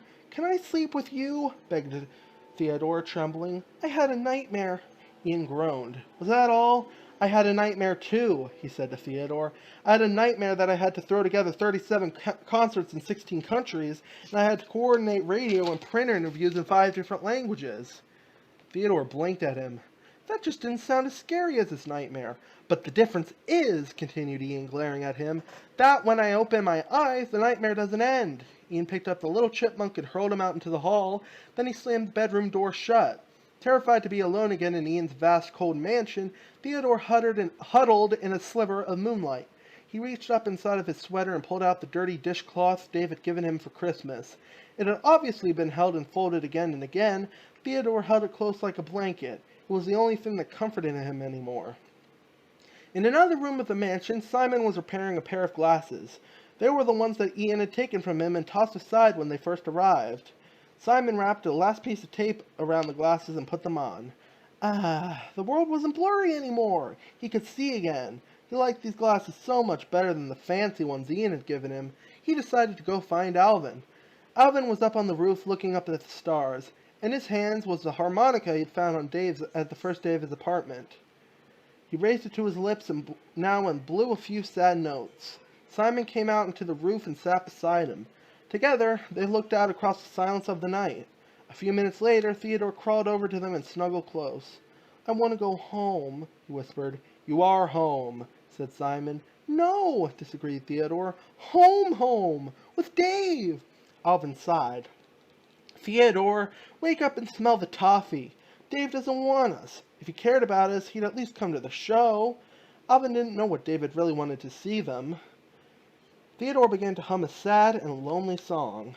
Simon joined in, and Alvin sang harmony. Their high, sweet voices drifted into the night air. Chapter 23. Ian was pacing back and forth outside the dressing rooms of the Orpheum Theater. The kickoff for their European tour was tonight. Boxes of chipmunk merchandise, toys, mugs, t-shirts littered the hallway. Ian looked at his watch. Why weren't they ready? The show had to start. Inside the dressing room, Yvette was examining each of the chipmunks in turn. Alvin tried to sing a sample scale, but his voice was too raspy. So was Simon's. Theodore couldn't hit a single note. Yvette looked down Alvin's throat with a tongue depressor. "You three sound like you've been gargling nails." A few minutes later, the vet emerged from the dressing room, shaking her head. "Well?" asked Ian eagerly. "I couldn't give you a lot of fancy terms," said the vet, "but bottom line, they're exhausted." "Can't you give them a shot or something?" Ian urged. "I've invested every dime I got in these guys." The vet looked at Ian with distaste. "They need a long rest," she said sternly. "A long rest," repeated Ian, snickering. "Right." He guided the vet away from the dressing rooms. He needed to get rid of this meddlesome busybody. "Good call," he told her sarcastically. "I'll take care of it. They're like my own kids, you know. Thank you so much, Doctor. Really appreciate it." Excuse me. Ian grabbed a toy chipmunk out of a crate. "Chipmunk fever," he said. "Catch it." He threw the plush toy at the vet. She caught and shook her head. Ian slipped into the dressing room. The chipmunks were all lying down, exhausted. It sounded like they had laryngitis. They had just been going too hard, singing too much. "Guys," began Ian, I've been doing a lot of soul searching. Yes, I have a soul, and I just don't feel right about sending you out there like this." "You're canceling the show?" asked Theodore. "Of course not," said Ian, horrified. "That means refunds, and your Uncle Ian is allergic to refunds. I'm talking about having you lip-sync the songs." Simon wrinkled up his forehead. "Isn't that like cheating?" "No," blustered Ian. "It's more like helping. All the big stars do it. You just have to make sure to mouth the words exactly the way we recorded it. Otherwise, people will know." "I don't want to do it," said Simon. "Me neither," said Theodore. "I will," said Alvin. His brothers looked shocked. "What's the big deal?" protested Alvin. "We're superstars. No one will ever know." Ian grinned. "That's why he's the one with the big yellow eye." Outside the theater, the parking lots were full of cars, and fans were streaming in from all directions. Dave ran as fast as he could through the crowd up to the ticket booth, but the moment the ticket seller saw him, she slapped up a sign that said "Sold Out." "Oh, come on," exclaimed Dave, trying to catch his breath. "You don't have one more ticket?" But the ticket seller only shrugged and closed the window.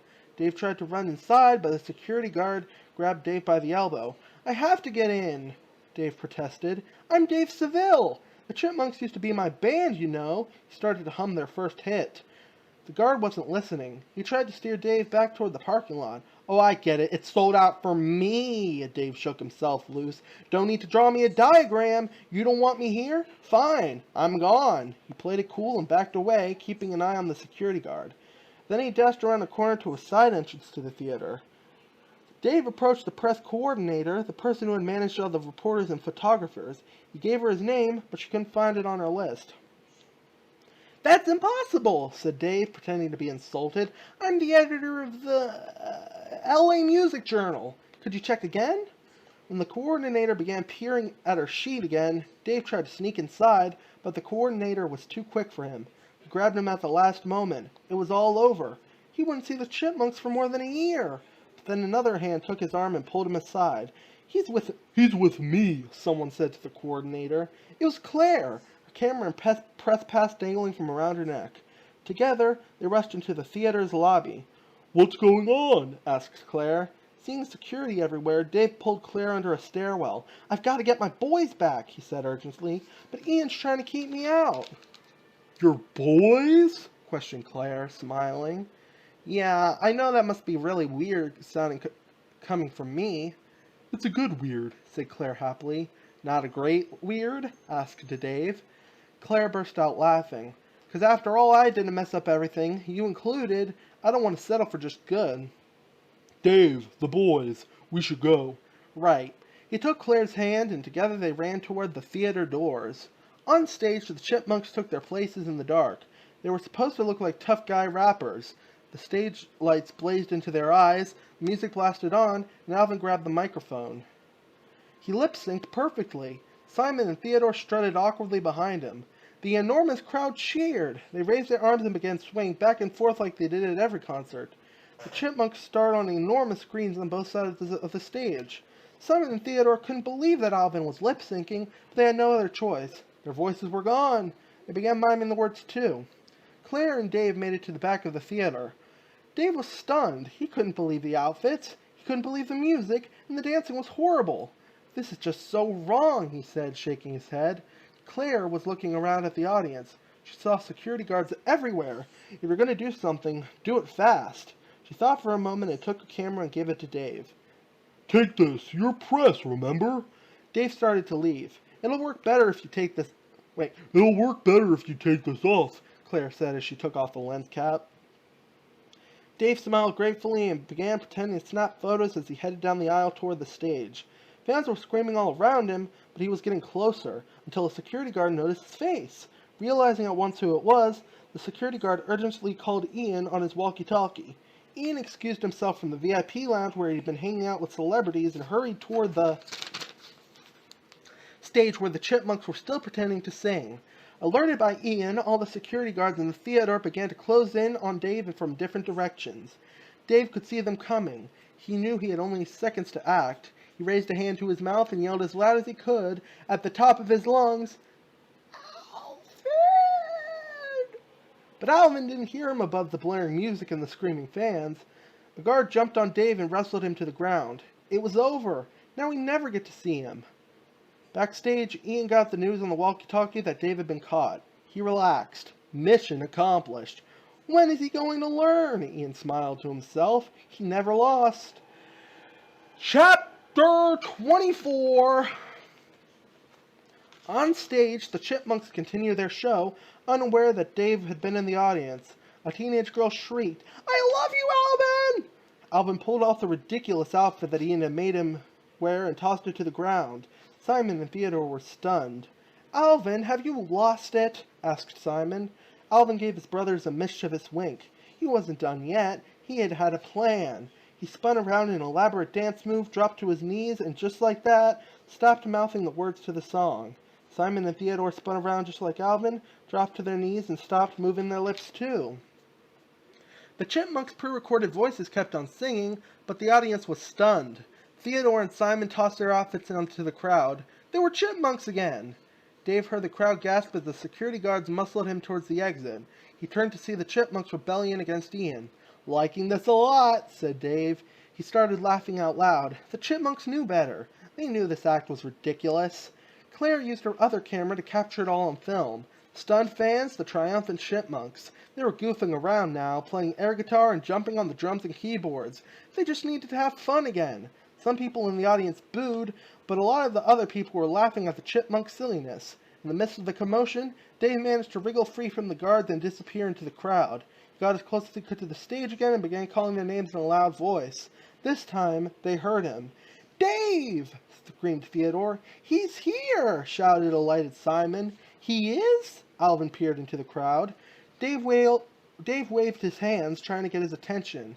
"Come on, I'm taking you home." "Home?"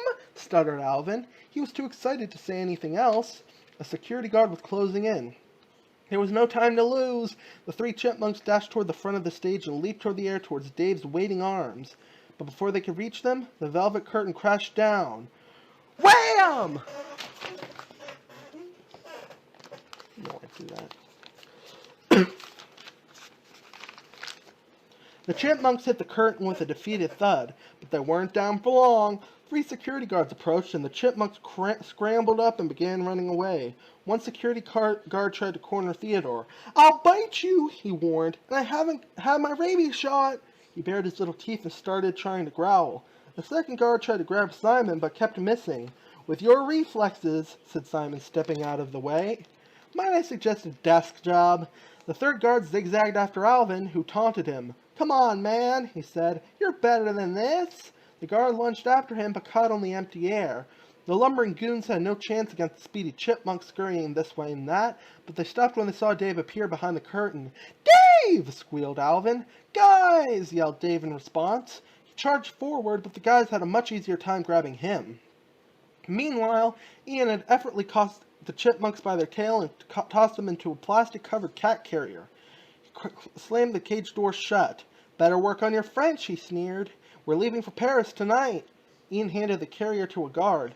The Chipmunks pressed their faces to the bars and watched as Dave was dragged away by security. They were heartbroken.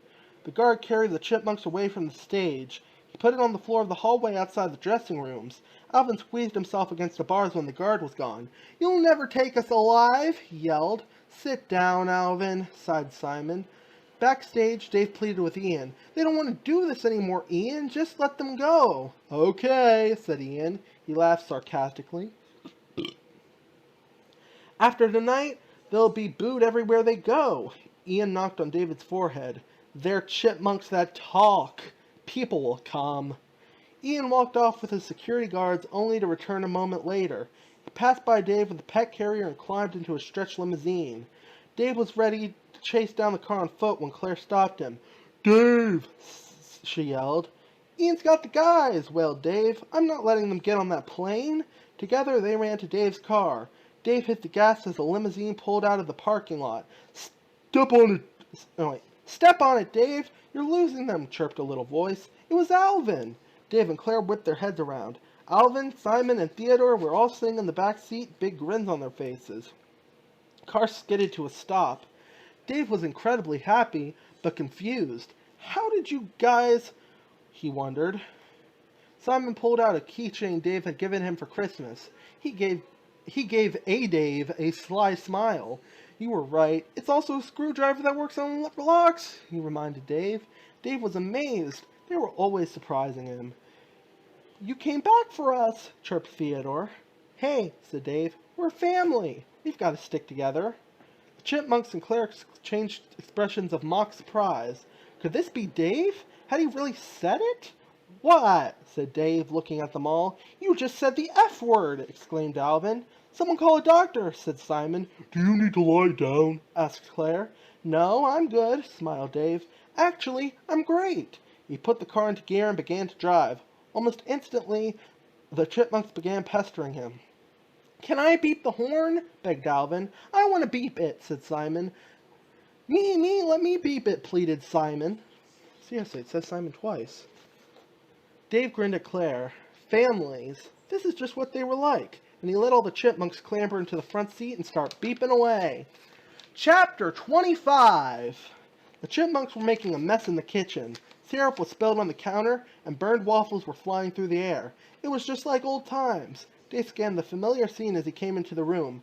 Toaster waffles. Not just for breakfast anymore, eh, guys? The next waffle shot out of the toaster. I got it! I got it! Yelled Simon, circling underneath it with his outstretched paws. A little more to the left, directed Dave. I can see, Dave, said Simon, irritated. I got it! Bonk! A waffle hit him directly between the eyes and knocked him over. Dave laughed, picked up the waffle, and put it on a plate. He slid it in front of Theodore, who slapped a dollop of whipped cream on top. Alvin poured on the syrup. Dave went to grab another plate for the next incoming waffle and noticed that there were 5 of them put out instead of 4. Why are there 5 plates out? He asked. The doorbell rang before the Chipmunks could answer, and it was Claire. Dave could see her through the glass of the front door. The Chipmunks tried to look innocent, but Dave knew exactly what they were up to. I wonder who this could be, asked Alvin with wide eyes. Dave shook his head and went to open the door. Claire, he said. She had never looked lovelier. Dave. A steamy pop hit blasted over the music system, and Claire laughed out loud. They're playing our song. I hope you like toaster waffles and champagne, announced Alvin. On the counter near the table, Alvin straddled the bottle, struggling to pull out the champagne cork. He heaved as hard as he could, and the cork popped out like a rocket, just missing Dave and Claire and crashing through the window. I'm not going to say it, muttered Dave, shaking his head. Alvin fell forward from the effort of opening the bottle, grabbed the bottle, and flipped it out of the bucket onto the floor.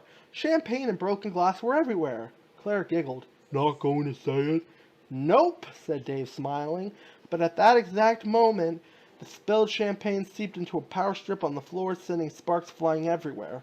A moment later, all the lights went out.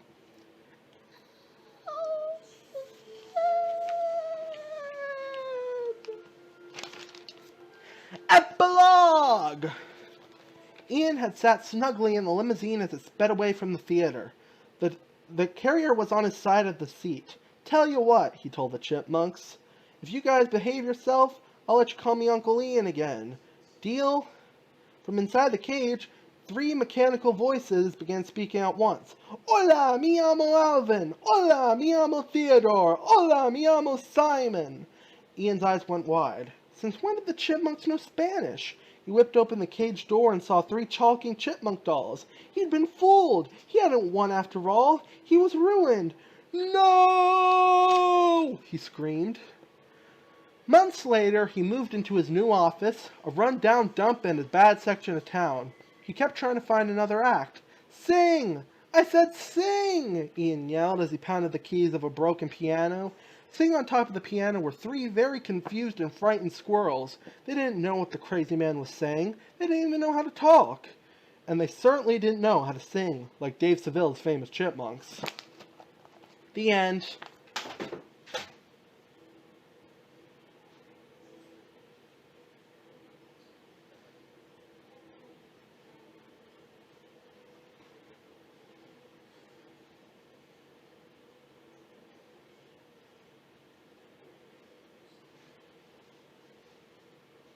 Why are you still here?